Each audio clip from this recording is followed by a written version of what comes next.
नमस्कार स्टूडेंट्स।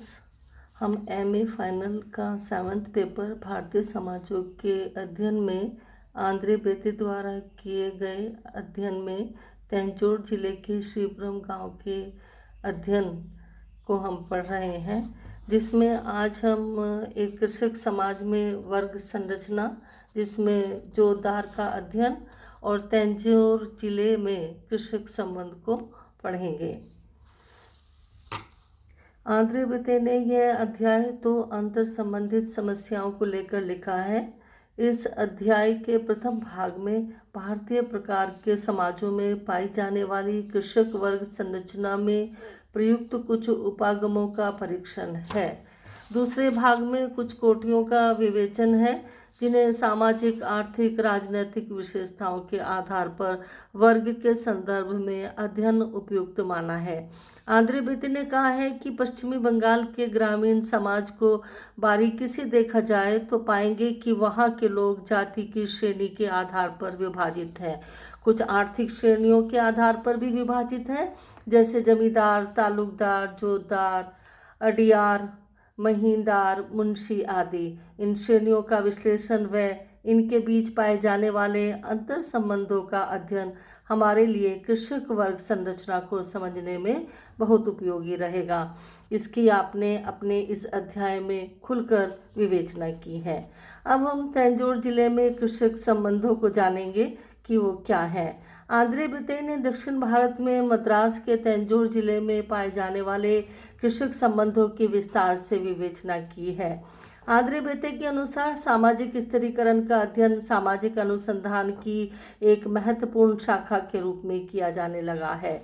यह समस्या विशेषतः भारतीय समाज के अध्ययन करने वाले विद्यार्थियों के लिए और भी अधिक महत्वपूर्ण हो जाती है, क्योंकि हमारे समाज में असमानताएं न केवल अत्यंत व्यापक रूप से पाई जाती हैं, बल्कि वे जीवन के लगभग प्रत्येक पक्ष में स्पष्टतः देखी जा सकती हैं।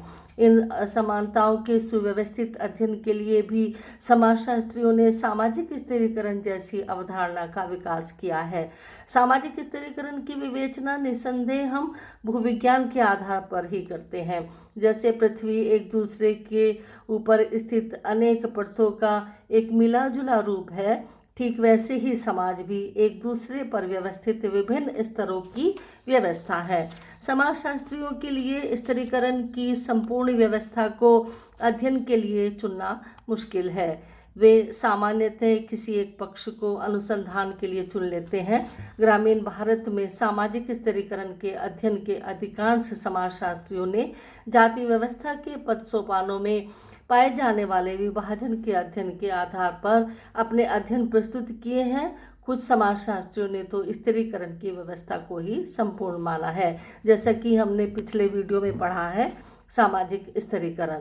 इस अध्याय में आंद्रे बेते ने स्थिरीकरण की समस्या की विवेचना मुख्यतः भूमि के स्वामित्व, नियंत्रण एवं उपयोग के आधार पर है, लेकिन इसका यह आशय नहीं लगाया जाना चाहिए कि कृषक वर्ग संरचना यह एकमात्र अंतिम विश्लेषण है, अपितु इस आधार पर इसे विश्लेषित करने का सबसे बड़ा कारण यह है कि ग्रामीण भारत में कार्यरत नेतृत्व शास्त्रियों व समाजशास्त्रियों ने इस पक्ष की उपेक्षा की। इस पक्ष को जब तक जान न ले किस प्रकार भूमि का स्वामित्व, नियंत्रण व उपयोग असमानता के प्रतिमान को प्रस्तुत करता है, तब तक हमारी जाति के प्रति समझ भी अधूरी रहेगी।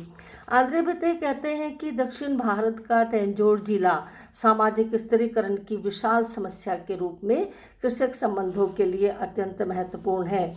यह जिला जाति एवं वर्ग दोनों ही आधारों पर कठोर असमानता व दोनों में होने वाले परिवर्तनों के संबंधों को प्रस्तुत करता है। आंद्रे बेते ने तंजौर जिले की जनसंख्या को विभाजित रूप में देखने का प्रयास किया है। आपका कहना है कि यहाँ की संपूर्ण जनसंख्या में 3 बड़े वर्ग पाए जाते हैं। कौन कौन से? पहला ब्राह्मण, दूसरा गौड़ ब्राह्मण और तीसरा आदि द्रविड़। आंद्रे बेते कहते हैं कि यह विभाजन गांव का भौगोलिक संरचना में भी स्पष्टतः देखा जा सकता है, जहां आज भी ये तीनों समूह गांव के पृथक पृथक आवासीय क्षेत्रों में रहते हैं।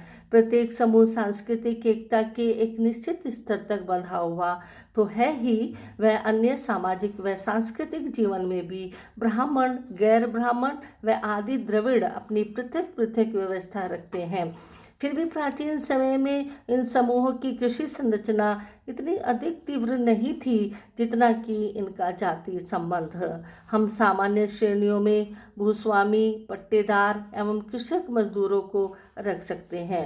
यह सत्य है कि तंजौर जिले में भूस्वामियों एवं भूमिहीनों के मध्य जितना अधिक विभाजन है उतना शायद राष्ट्र के अन्य भागों में नहीं है।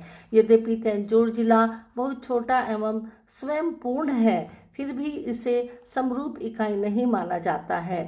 प्रत्येक डेल्टा ने अपनी विशिष्ट भौगोलिक स्थिति के कारण कृषक संबंधों को भी अपनी पृथक व्यवस्था पाई जाती है। कृषक संबंधों की दृष्टि से अधिक तीव्र अंतर पुराने डेल्टा को पूर्वी तालुका व नए डेल्टा को तालुका में दिखाई देता है। कृषक समस्या हमारे राष्ट्र के अलग अलग भागों में अलग अलग पाई जाती है। यह विभाजन आंशिक रूप से भौगोलिक दशाओं के आधार एवं आंशिक रूप से ऐतिहासिक परिस्थितियों के कारण पाया जाता है। यहाँ यह बताने का प्रयास किया जाता है कि किस प्रकार विभिन्न भौगोलिक दशाओं में कृषक संबंध के अंतर स्पष्ट किया जा सकता है। पिछले कुछ वर्षों में तंजौर जिले में कुछ परिवर्तन हुए हैं। इनमें से कुछ परिवर्तन चेतन रूप से विभिन्न कार्यक्रमों एवं नीतियों के द्वारा लाए गए हैं, किंतु कुछ परिवर्तन अनियोजित तरीके से हुए हैं। तंजौर जिला भी हरित क्रांति के रूप में उभर कर सामने आया। हरित क्रांति के परिणाम स्वरूप यहाँ पाए जाने वाले वर्गों में भेदभाव व वर्गीकरण, भूस्वामियों व भूमिहीनों के मध्य ही आर्थिक दूरी और बढ़ गई। वह कृषक असंतोष भी काफ़ी हद तक बढ़ गया है। मद्रास के एग्रो इकोनॉमिक रिसर्च सेंटर तथा इंटेंसिव एग्रीकल्चर डिस्ट्रिक्ट प्रोग्राम द्वारा भी इस जिले के गांव के सामाजिक आर्थिक सर्वेक्षण संपन्न किए गए।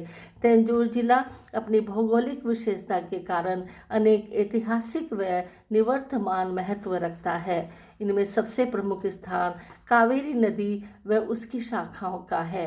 कावेरी नदी व उसकी शाखाएं तंजौर वासियों को दो महत्वपूर्ण विशेषताएं प्रदान करती हैं। कौन सी? पहली है, ये सिंचाई के साधन प्रस्तुत करते हैं जिस पर पिछले 2000 वर्षों से संपूर्ण जिले का आर्थिक जीवन निर्भर है। और दूसरी, ये नदियाँ यहाँ के निवासियों के धार्मिक जीवन में भी महत्वपूर्ण भूमिका अदा करती हैं। इन नदियों के संगम स्थल दक्षिणी भारत के प्रसिद्ध मंदिरों के निर्माण स्थल हैं। धन्यवाद।